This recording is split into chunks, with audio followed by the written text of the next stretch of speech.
Bonjour, je m'appelle Margot et je suis en première année d'ergothérapie et je suis passée carré. Et moi c'est Pauline, je suis en deuxième année de pharmacie et je suis aussi passée carré.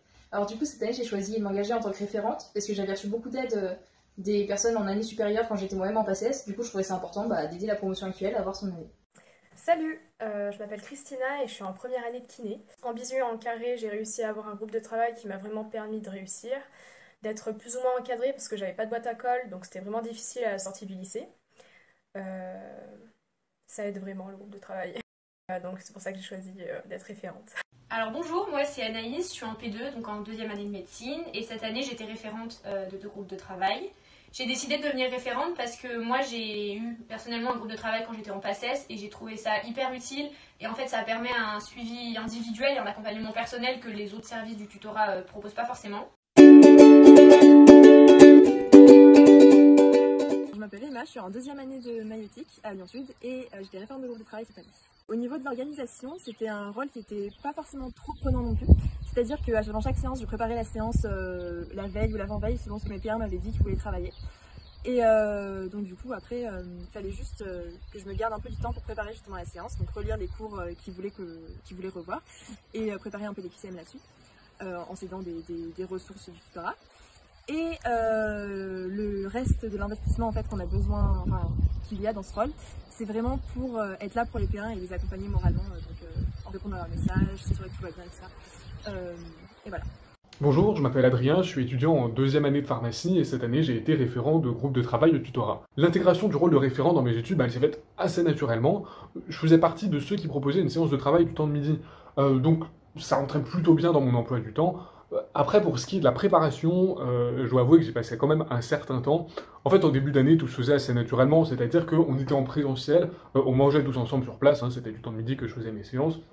On revoyait certaines parties de cours qui leur posaient des problèmes, et on corrigeait ensemble quelques QCM. Après, quand on est passé en distanciel, ça a demandé plus de préparation des séances en elles-mêmes, parce qu'il a fallu créer un diaporama à chaque fois pour quand même avoir un support. C'est plus difficile de faire passer une information à distance, et c'est quasiment indispensable d'avoir un diaporama pour la plupart des choses, que ce soit reprendre les cours, on peut piquer le diapo du prof à ce moment-là, ou corriger des QCM qu'on fait ensemble.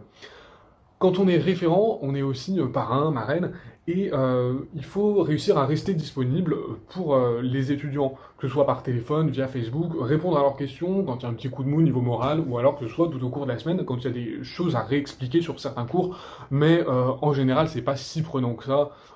J'ai réussi à suivre mes études en deuxième année sans souci, avec le tutorat, et puis le reste de la vie associative en général.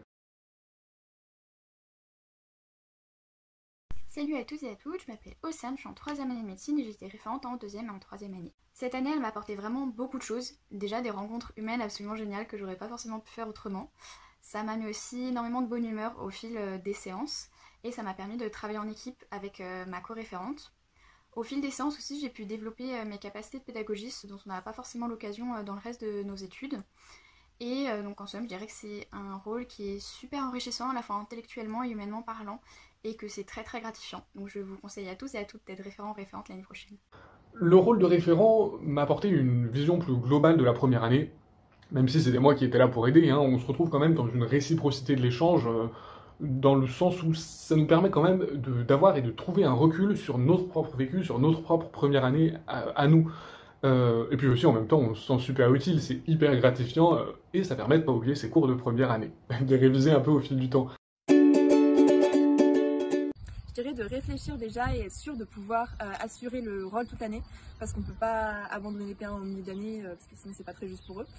Et sinon de foncer, parce que c'est une super expérience, et voilà. Et si jamais vous hésitez à devenir référent, faites-le, c'est super cool, vous allez rencontrer plein de gens trop bien, et c'est quelque chose, comme je disais, de très gratifiant.